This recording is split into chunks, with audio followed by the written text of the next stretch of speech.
lead the web news.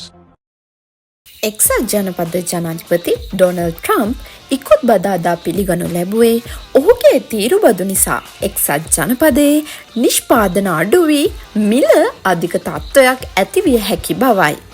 මේ හේතු සාධක මත ඇමරිකානු දරුවන්ට බෝනික්කන් 30ක් වෙනුවට බෝනික්කන් 2 දෙනෙකු සිටිය හැකි බව ඔහු ව්‍යංගාර්ථයෙන් මේ පිළිබඳ හින්ට් එකක් ලබා දී තියෙන්නේ තිත්ත හංගමින් ඊට උඩින් සිනිතවරමිනි.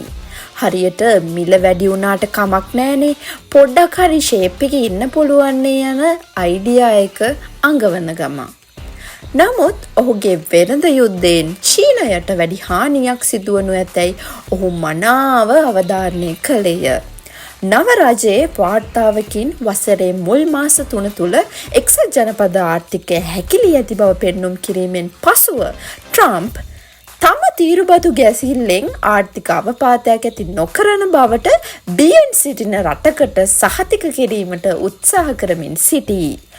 ට්‍රම්ප් ඕනෑම පසුබිමකට ඔහුගේ ඩිමොක්‍රටික් ප්‍රතිවාදියා වූ ජෝ බයිඩන්ට දොස් පැවරීමට අමතක නොකළේය. අරක වුණේ බයිඩන් නිසා මේක වෙන්නේ බයිඩන් නිසා ගෑවට රටක නායකයෙක් විදියට කාගේවත් ඇඟට කුණු නොදා ඒවා විසඳා ගැනීමට පොඩි හරි දෙයක් කරා නම් වටිනවා යයි ට්‍රම්ප් තරයේ සිතට ගත යුතුය.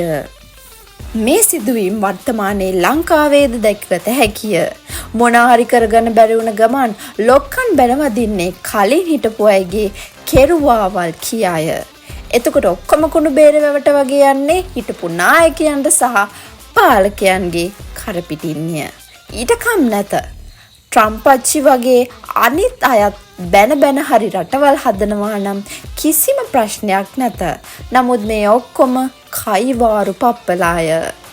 ට්‍රම්ප්ගේ තීරුබදු පෙරළිය නිසා මේ වන විට චීනය දැවන්ත දුෂ්කරතාවන්ට මුහුණ දී ඇති බව ඔහුගේ කැබිනට් මණ්ඩලය පැවසූ අතර එක්සත් ජනපදයට ලෝකයේ ප්‍රමුඛ නිෂ්පාදකයාගෙන් ආනයන අවශ්‍ය නොවන බවද උජාරුවෙන් පැවසීය. ට්‍රම්ප්ගෙන් මේ පිළිබඳ නැගූ ප්‍රශ්නයන්ට උත්තර ලෙස ලැබුණේ හොඳයි සමහර විට දරුවන්ට බෝනික්කන් 30ක් වෙනුවට බෝනික්කන් 2ක් තිබෙන්නට පුළුවනි. ඒ නිසා බෝනික්කන් 2 දෙනෙකුට සාමාන්‍ය අගයකට වඩා ඩොලර් කිහිපයක් වැඩිපුර වැය විය හැකිය යනුවෙනි. නව රජයේ පළමු කාර්තුව තුළ එක්සත් ජනපද ආර්ථිකය වාර්ෂිකව 0.3ක අනුපාතයකින් හැකිලී ගිය බව එරට වාණිජ දෙපාර්තමේන්තුව වාර්තා කෙරිණි.